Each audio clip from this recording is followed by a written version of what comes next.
So the boat went back in the water yesterday, and we had some water in the bilges which we didn't have while she was on hard standing. So we were very confused and a little bit worried. It wasn't enough for the manual bilge pump to actually pump out; it was too low. We then presumed that actually, because the boat was tipping over the winter, the water was at one level, and when she came on the water, it leveled out, so the water flowed throughout the boat. So we weren't too worried. This morning we checked, and the bilges were full of water. So it looks like we might have a leak. We've talked to various people here, and there's a couple of options. One, the propeller shaft over the winter, the rubber seals have shrunk and just come out of place due to the cold weather and the frost. So if we take the boat for a run, the engine heats up, the rubber resets its place, the leak stops. The stern gland isn't dripping. We've redone the grease and there's no drip coming out of it, so it's not that. The third option is that we did a fiberglass repair last spring in Austria with a through hull fitting. So we put a plug of fiberglass in, we did a fiberglass layer on the top, fiberglass layer on the bottom, and then we gel coated both sides. So that might be leaking. But that is underneath the stove, so we have to dismantle the whole stove and take out a load of ballast, and it's a big mission to do. So these are our current options. We're back in the water. I've pumped all the water out, so now I've set an alarm, so I'm going to actually see how long it takes before more water comes in, if it comes in. So the options we have now, we can either wait here and try and solve the problem here, potentially get the crane back, take the boat out of the water, spend a week fixing everything, put the boat back in the water, and then set off a week later or so, a few days a week later. But if it's just the propeller shaft which just needs a run, then we're doing that all for nothing, and it's a lot of hassle. So a second option would be we've sorted out the port, we've sorted out the lock, we've got permission to go through the lock. Second option would be we take the boat for a couple of hours run and monitor the leakage during that and go through the lock and anchor on the other side. We've got a couple of things to do there. We've got to fix the electrics, etc. And we see where the water keeps coming in, whether just running the boat and letting the propeller shaft reseat its seals solves the problem. If that doesn't solve it, then it might be our fiberglass repair which has a problem. If so, we're about 3 days downriver for the next port. We've got 2 electric bilge pumps and a manual pump, so we'd have to make a decision whether we try and come back here, or we carry on down to the next port and take her out the water there and do major repairs on the bottom of the boat. That's the current situation. Got one more try.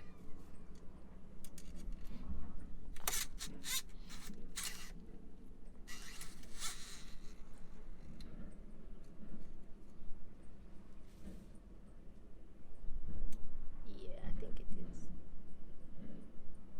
Yeah, there is a break on the oil just after, just slightly above the bottom one, and it has been on the same place the last 4 times or 5. Okay, so that sounds good. Okay, can you tell us what the situation is? I'm not sure what the situation is. There is always a new thing. So okay, now we are checking the oil levels. Because? So we were supposed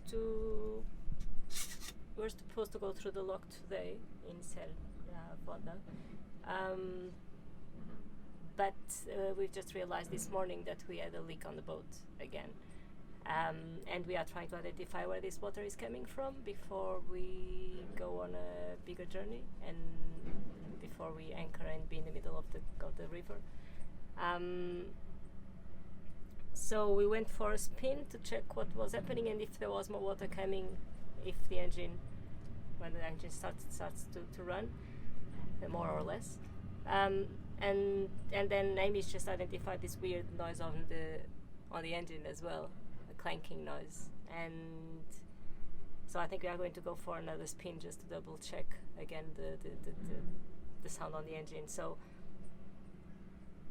So now we have quite a few things going on. We have the water levels, we have the engine.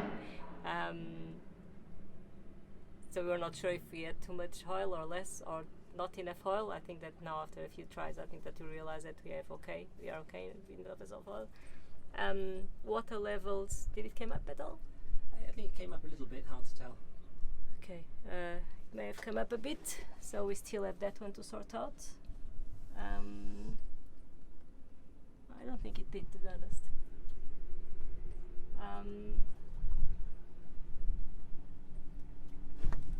So we are just going to another spin, and then we'll call, and then we decide what we are going to do. The options are either we stay here and we fix everything, I'm not sure how viable this is, or we just keep going and we keep an eye on everything, levels of water and everything, and we stop in Galati, where we have a contact, and it's a big port as well. It's 150 kilometers away, and we know that there is someone that speaks English that maybe can sort us out, which is a father of a London boater. So I don't know, maybe we'll just take the risk and we just go to Galati, and because it's not that far, we can definitely do it in 2 days if we wanted to, or if we needed to. Well, it's downriver anyway, so we could definitely do it in a day if we wanted to.